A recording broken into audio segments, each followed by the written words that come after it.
अवघा रंग एक झाला, रंगी रंगला श्रीरंग। अध्यात्म और मूल्यों से सजा कार्यक्रम रंग नवे जरूर सुने आपके अपने पसंदीदा रेडियो स्टेशन रेडिओ शिवनेरी पर 90.4 FM। आवाज तुमच्या आमच्या। रंगी रंगला श्रीरंग, अवघा रंग एक झाला। नमस्कार, मी शीतल भिसे तुमचे मनःपूर्वक स्वागत करते आहे रंग नवे या कार्यक्रमामध्ये। तुम्ही ऐकत आहात रेडिओ शिवनेरी 90.4 FM। आवाज तुमचा आमचा। श्रोतागण हो, जीवनाचा आधार गीतेचा सार या मागच्या सत्रात आपण काय ऐकलत? एक गोष्ट चालू होती ना, की एका मुलाला मला मॉरल सांगायचं आहे की नेहमी सत्य बोलले पाहिजे। ज्ञान इतकंच आहे, पण मी रोज उठून जर त्याला बाळा सत्य बोल असे सांगत राहिले तर काय होईल? 2-4 दिवस तो ऐकेल आणि नंतर काय म्हणेल? बंद करा तुमचं लेक्चर, मला माहिती आहे सत्य बोललं पाहिजे। पण हीच गोष्ट मी रमणीक करून विशिष्ट पद्धतीने, म्हणजे माझ्या मनातील कल्पनातून अशी गोष्ट तयार करून त्यात एक सत्याचं पात्र एक असत्याचं पात्र असं रंगवून सांगितली तर ती जास्त त्याला आवडेल आणि ती लक्षातही राहील ना। म्हणजे कसे सत्य बोलण्याने परिस्थिती येतील। खूप अवघड वाटेल काही वेळेला सत्य बोलणे, पण शेवटी विजय सत्याचाच होतो हे त्याच्या लक्षात राहील आणि त्यामुळे तो मुलगा ते इंटरेस्टने ती गोष्ट ऐकेल आणि आयुष्यभर ही शिकवण लक्षात ठेवेल की नेहमी सत्य बोललं पाहिजे। आणि कधी त्याच्या जीवनात अशी परिस्थिती आली जिथे त्याला काय केलं पाहिजे हा प्रश्न पडेल की सत्य बोलू की काय करू, अशा वेळी त्याला ही गोष्ट आठवेल आणि त्यामुळे त्याला लक्षात येईल की चला सत्य बोलूया, हा प्रयोग करून पाहूया, बघूया काय होतंय।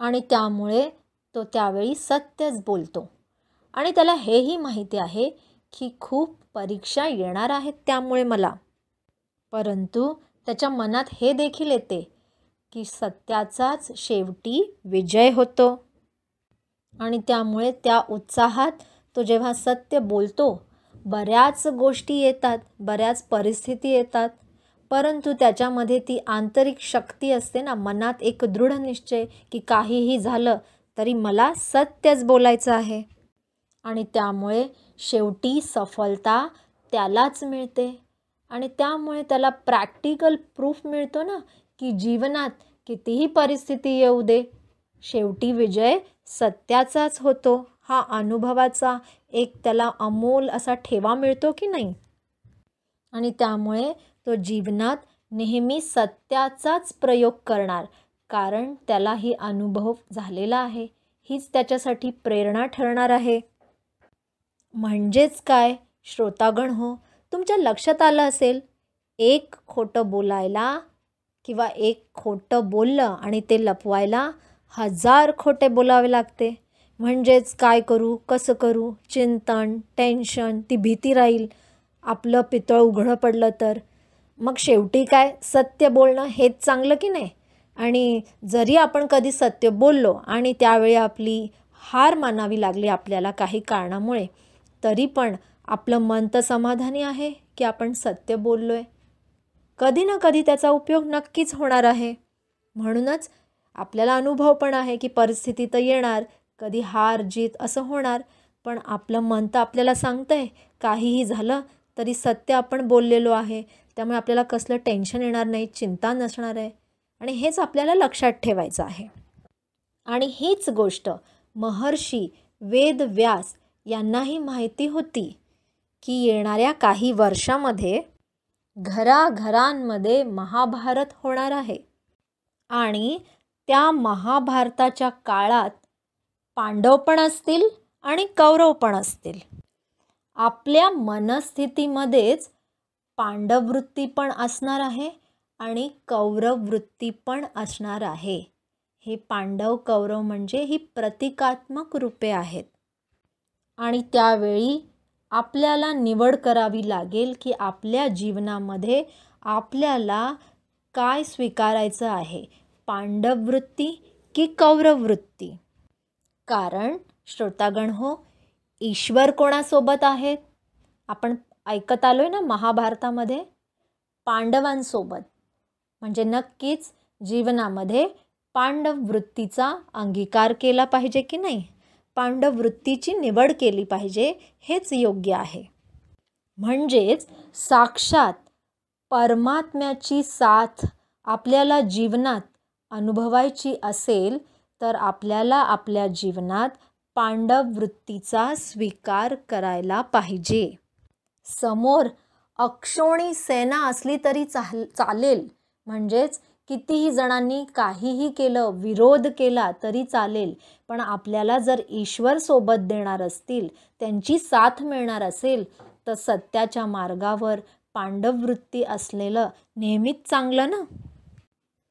अक्षोणी सेना असणाऱ्यांची तर हार झालेली आहे आणि मग त्याच्यातूनच प्रेरित होऊन महर्षी वेदव्यास यांनी येणाऱ्या काळामध्ये मनुष्याला त्याचा उपयोग व्हावा म्हणून काही गोष्टी सांगितल्या.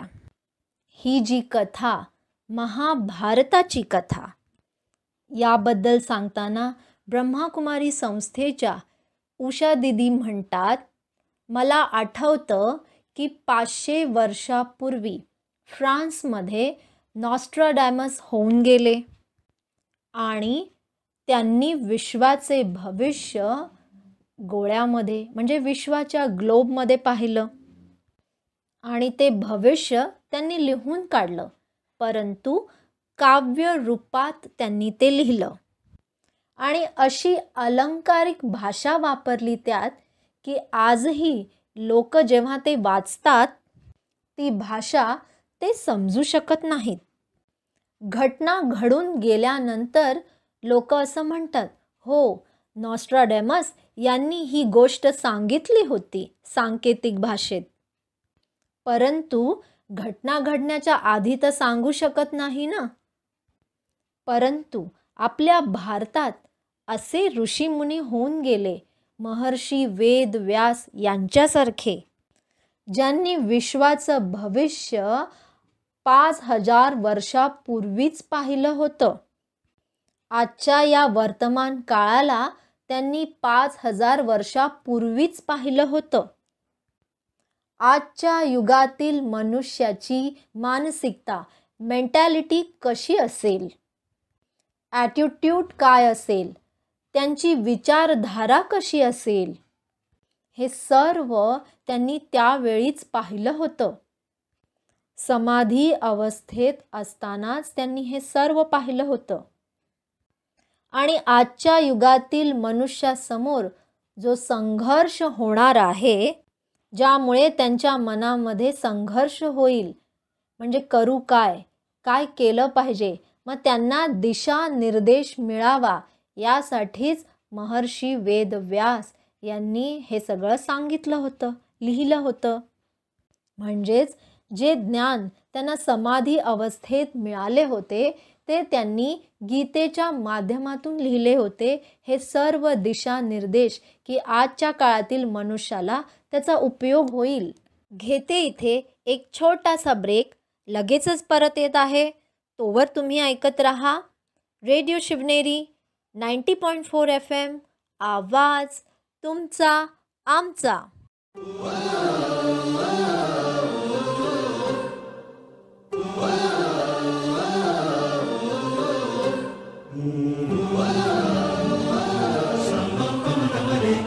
या जीवन आपुले सार्थ करा रे, राष्ट्रभक्ती निस्वार्थ करा रे, एकजुटीने कार्य करा या देशाचे. या साथी बना अनसाथ करा रे, मातृभूमी ही आज पुकारे. जागृत होऊन कंकण बांधू, दिवस रात्र झटण्याचे. मातेच्या पायाशी हे अर्पण प्राणाचे, फेडूया ऋण आम्हा हा जन्म लाभला त्याचे. घेऊ हे ब्रिद हाती असे तू सिंधू नव हिंदुस्तानाचे.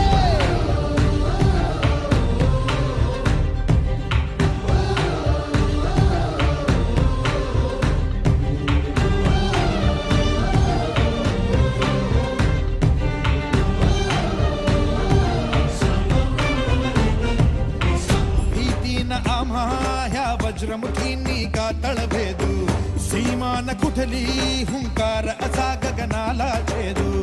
ठाम निश्चय हा दुर्दम्य आमुची इच्छा शक्ती, हृदय पोलादी ना सोडी कधी राष्ट्रभक्ती. मातेच्या पायाशी हे अर्पण प्राणाचे, खेळूया ऋण आम्हा हा जन्म लाभला त्याचे. घेऊ हे ब्रिद हाती असे तू सिंधू नव हिंदुस्तानाचे.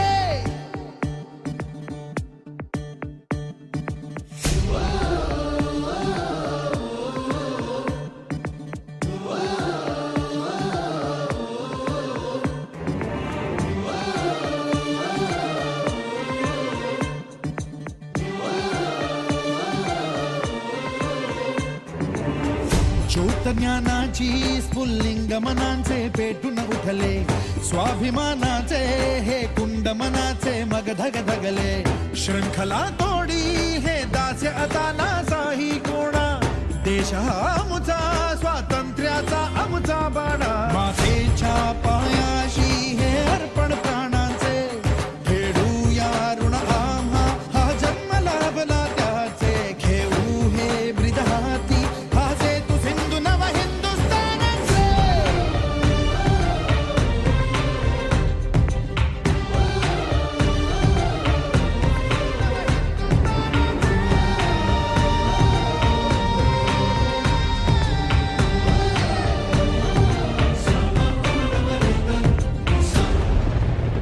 स्वराज्य.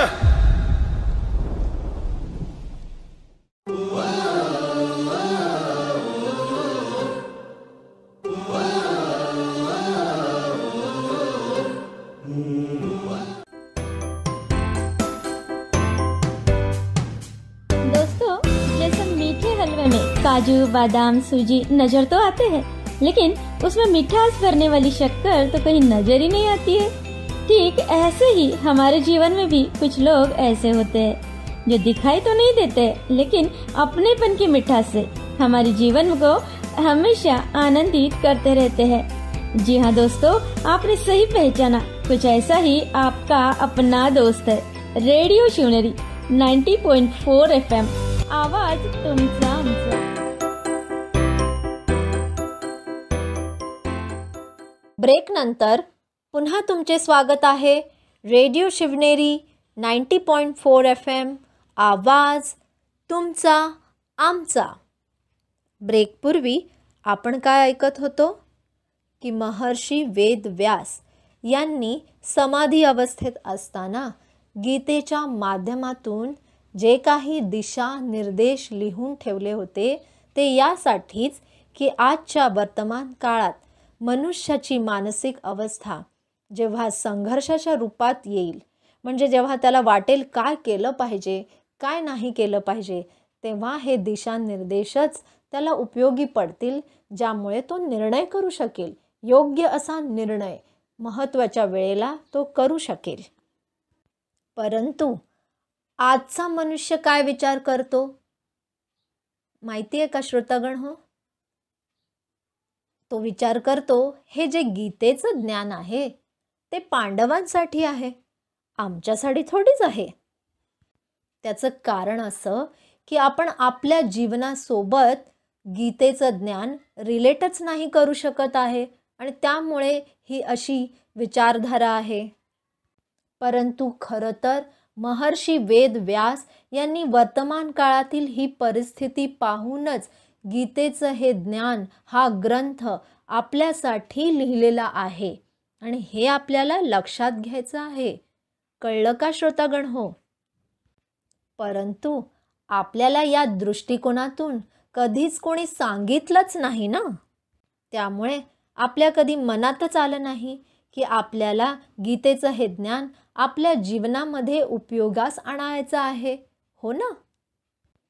म्हटलं जातं, जेव्हा गणेशजी आले तेव्हा त्यांनी एक अट मांडली महर्षी वेदव्यास यांच्याकडे.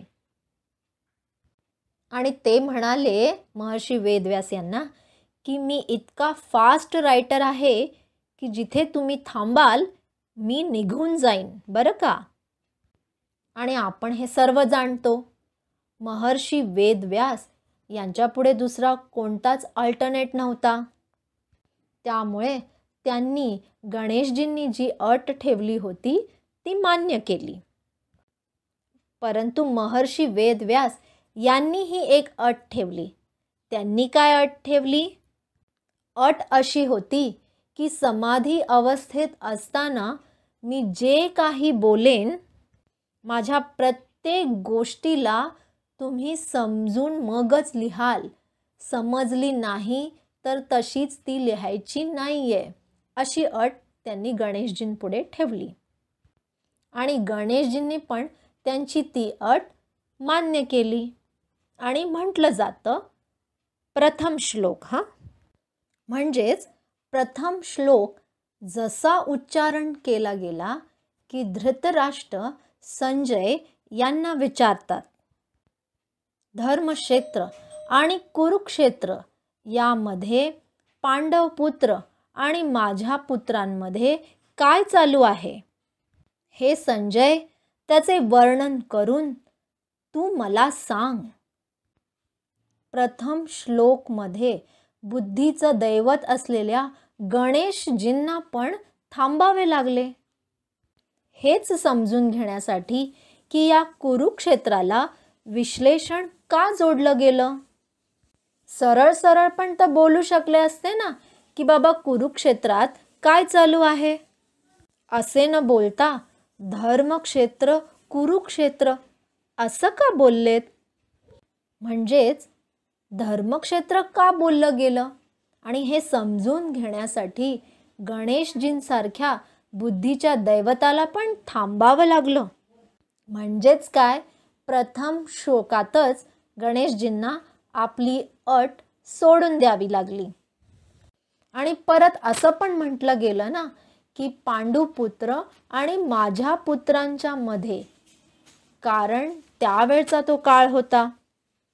म्हणजे त्या काळात तुझं माझं असा भावच नाही, सर्व गाव एक परिवार असं समजून त्या काळचे लोक राहत होते. म्हणजे 5000 वर्षापूर्वी ही गोष्ट म्हटली गेली, जेव्हा एकच परिवार होता, कुरु परिवार. मग पांडव पुत्र आणि माझे पुत्र हे असं का विचारलं गेलं? म्हणजे हे तुझं माझं हे कुठून आलं? गणेशजी पण गोंधळून गेले. म्हणजे त्यावेळे असा भावच नव्हता तुझं माझं सांगायचा भाव की एक गाव एक परिवार असं मानलं जात होतं. त्यावेळी वसुधैव कुटुंबकम हीच भावना होती. घेते इथे एक छोटासा ब्रेक, लगेचच परत येत आहे. तोवर तुम्ही ऐकत रहा रेडिओ शिवनेरी 90.4 FM, आवाज तुमचा आमचा.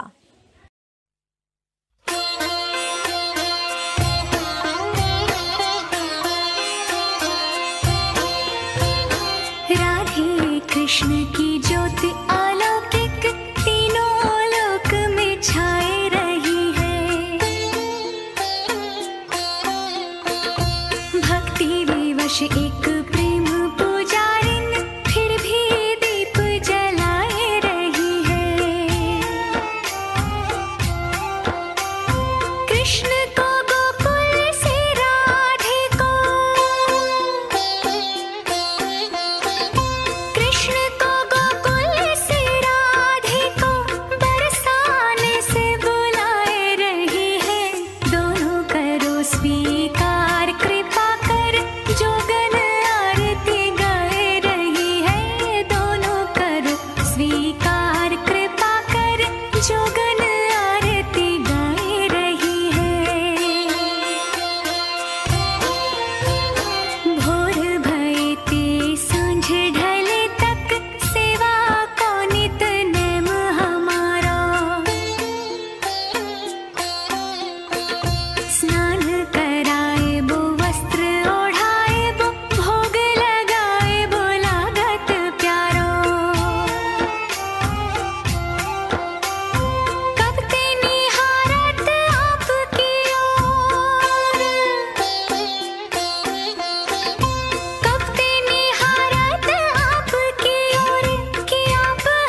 कृष्ण हमारे धाम को जानी वृंदावन धाम पधारा।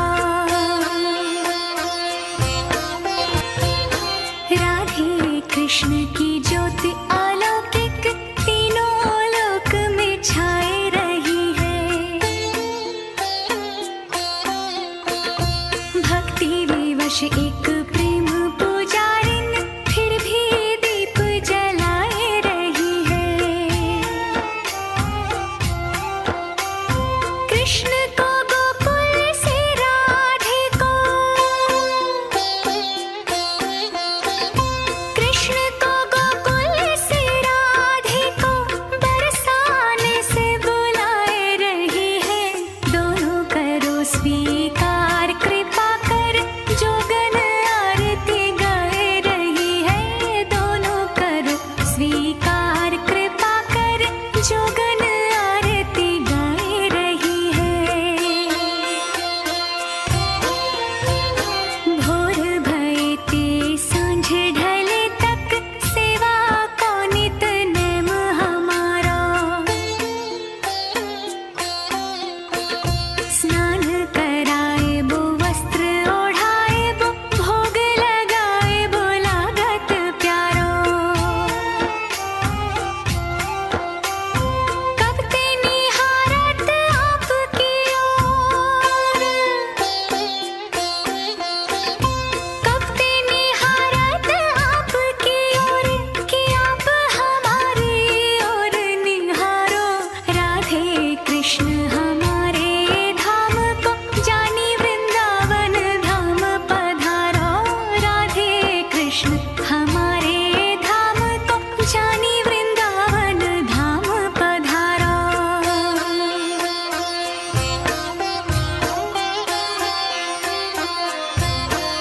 राधे कृष्ण की ज्योति अलौकिक तीनों लोक में छाए रही है। भक्ति विवश एक प्रेम पुजारिन फिर भी दीप जलाए रही है। कृष्ण को गोकुल से राधे को, कृष्ण को गोकुल से राधे को बरसाने से बुलाए रही है। दोनों करो स्वीकार कृपा कर जोगन आरती गाए रही है। दोनों करो स्वीकार कृपा कर जोगन आरती गाए रही है। भोर भये ते सांझ ढले तक सेवा को नित नेम हमारा। स्नान कराए बो वस्त्र ओढ़ाए बो भोग लगाए बो लागत प्यारो। कब ते निहारत आपकी ओर, कब ते निहारत आपकी ओर कि आप हमारी ओर निहारो। राधे कृष्ण हमारे धाम को जानी वृंदावन धाम पधारो। राधे कृष्ण हमारे धाम को जानी वृंदावन धाम पधारो।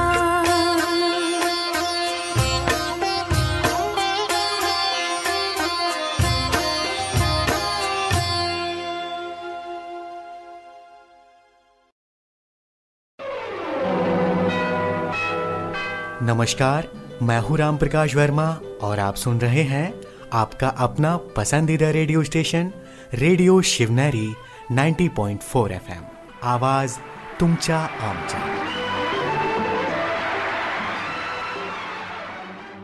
ब्रेक नंतर पुन्हा तुमचे स्वागत आहे रेडिओ शिवनेरी 90.4 FM।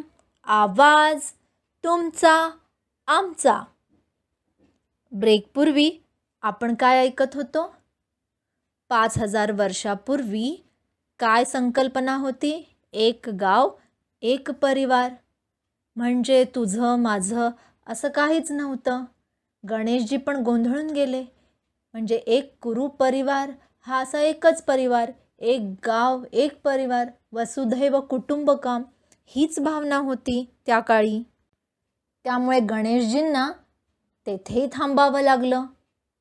म्हणजेच महर्षी वेद व्यास यांनी आजच्या ह्या वर्तमान काळातील परिस्थिती ही दृश्य 5000 वर्षापूर्वीच सगळी पाहिलेली होती आणि त्यानुसार ते मार्गदर्शन, दिशानिर्देश गीतेच्या या ग्रंथातून केलेलं आहे. हेच प्रूफ आहे, हेच आहे सत्य, आपल्याला जे समजून घ्यायचं आहे श्रोतागण हो. म्हणजेच प्रथम श्लोकातच काय समजलं? आजच्या काळात, आजच्या वर्तमान काळात एका घरात, एका परिवारात राहणारी लोक हा भाव ठेवतात की नाही? तुझी मुलं, माझी मुलं ठेवतात की नाही श्रोतागण हो? तुम्हाला तर माहितीच आहे, मी वेगळं सांगण्याची गरज नाही.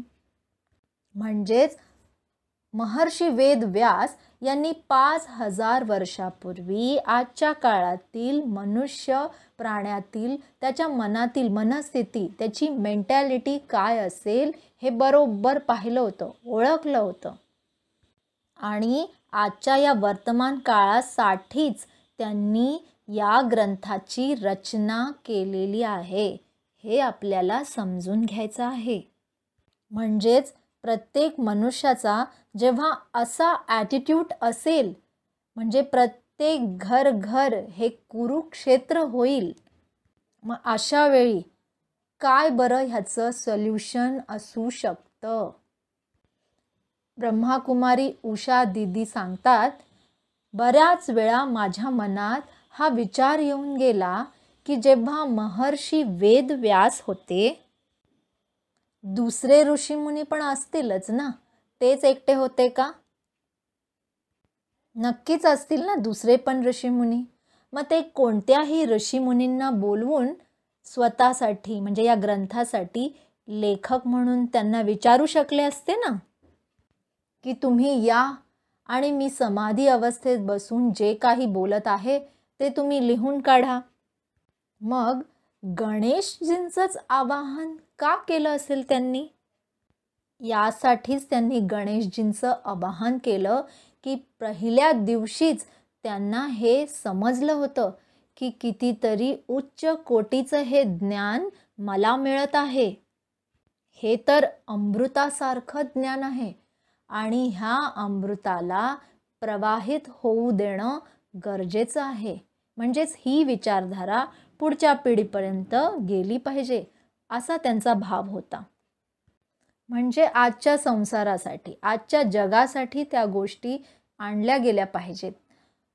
म्हणजे ते समाधीत अवस्थेत असतानाचे ट्रान्सिडेंटल स्टेज ज्याला म्हटलं जातं, म्हणजेच very high consciousness, ट्रान्सिडेंटल stage.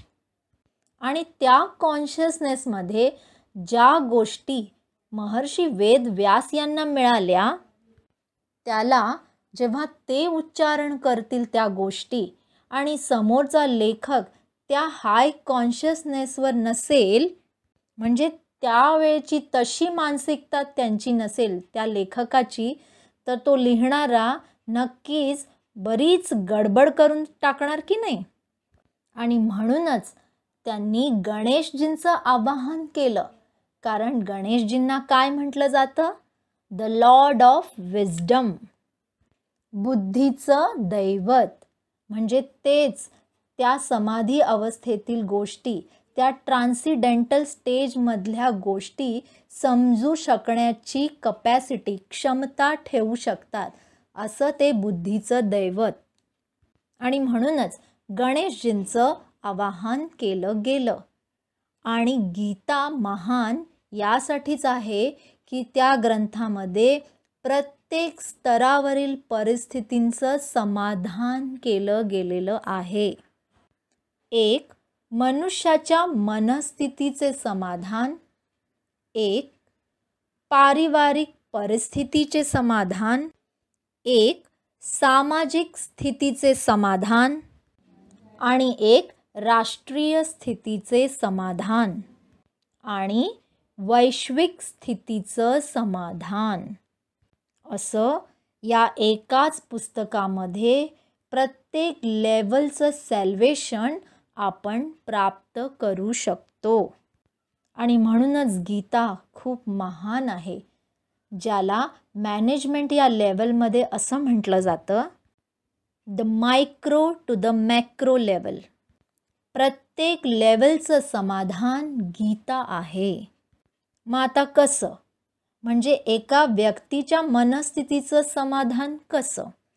Usha दिदी सांगतायत याबद्दल. त्या म्हणतात, आज प्रत्येक मनुष्याला अशा चॅलेंजेसमधून क्रॉस व्हावं लागतं, जेव्हा त्यामुळे त्याला जीवन असार असं अनुभव व्हायला लागतं. जीवनात काही सारच उरला नाही असं त्याला फील होऊ लागतं. त्याच्याजवळ काही शिल्लकच राहत नाही. त्याचा विश्वास पण तुटू लागतो. त्याचं धैर्य समाप्त होऊ लागतो. त्याची मूल्य अशी विखुरलेली जातात. दया, धर्म ह्यासुद्धा लिमिट क्रॉस व्हायला लागतात. पण तरीही काही लोक जीवनातील हे चॅलेंजेस क्रॉस करून जातात. आणि काही लोक या संघर्षामध्ये मग आपल्या जीवनालाच नष्ट करून टाकतात, समाप्त करतात. म्हणजेच दुर्दैवाने सुसाईड करतात.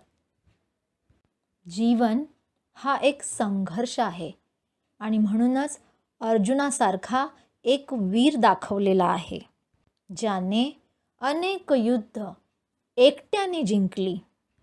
परंतु जेव्हा महाभारताची वेळ आली तेव्हा तो खूप नर्वस झाला, उदास झाला, तो हताश झाला, इतका निराश झाला की त्याने आपल्या शस्त्रांचा त्याग केला आणि मग भगवंताला, त्या परमेश्वराला विनंती करू लागला की I don't want to fight.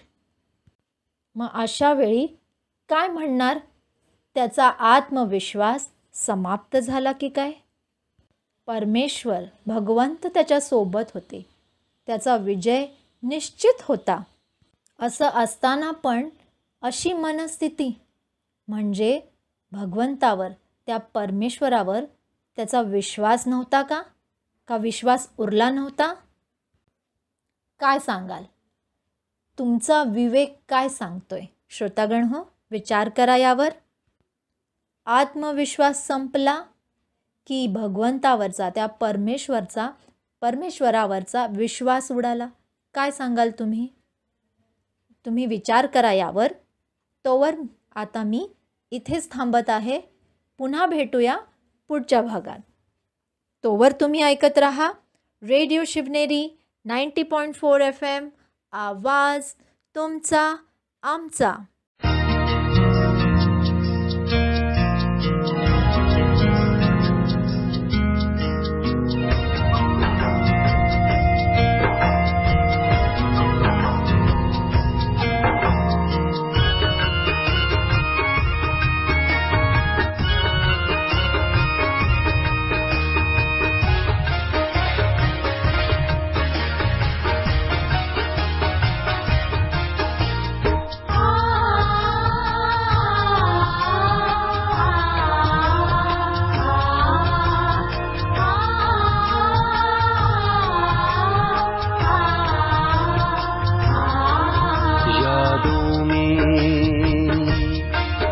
यादों में शिव को समाओ,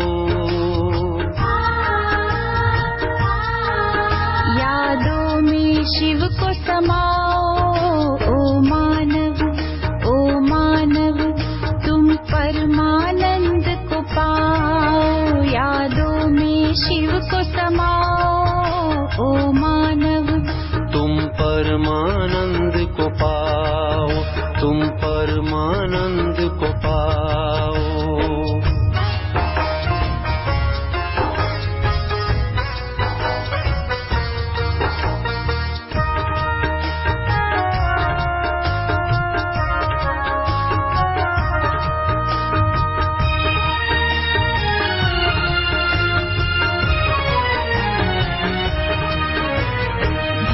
सागर के भंवर जाल से कभी नहीं घबराना तुम। भव सागर के भंवर जाल से कभी नहीं घबराना तुम। फंसना नहीं तैरते रहना लहरों सा लहराना तुम। प्रेम का पाठ पढ़ाओ मानव, प्रेम का पाठ पढ़ाओ मानव, प्रीत की रीत सिखाओ, यादों में शिव को समाओ। ओ मानव तुम परमानंद को पाओ, यादों में शिव को समाओ। ओ मानव तुम परमानंद को पाओ।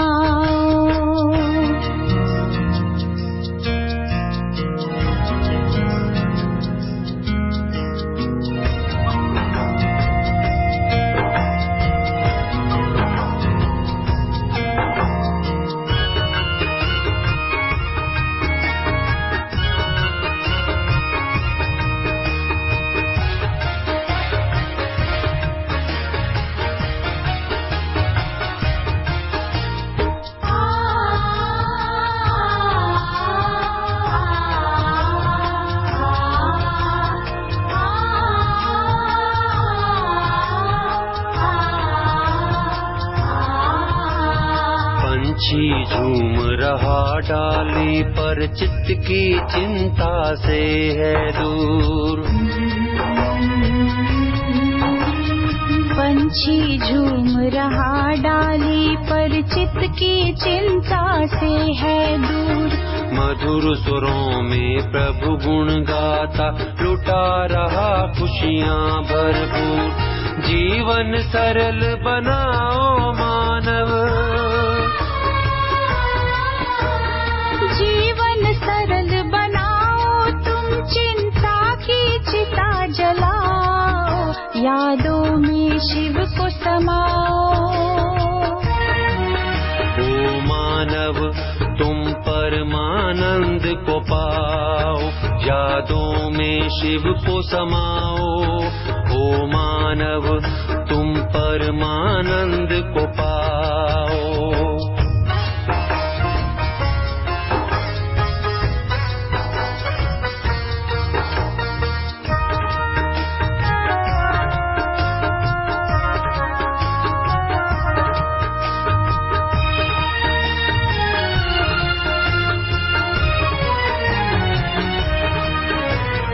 सोचो कौन कहाँ से आए, क्या तुमको ले जाना। सोचो कौन कहाँ से आए, क्या तुमको ले जाना। किसने भेजा सृष्टि पर, क्यों हुआ तुम्हारा आना। ज्ञान का दीप जलाओ मानव,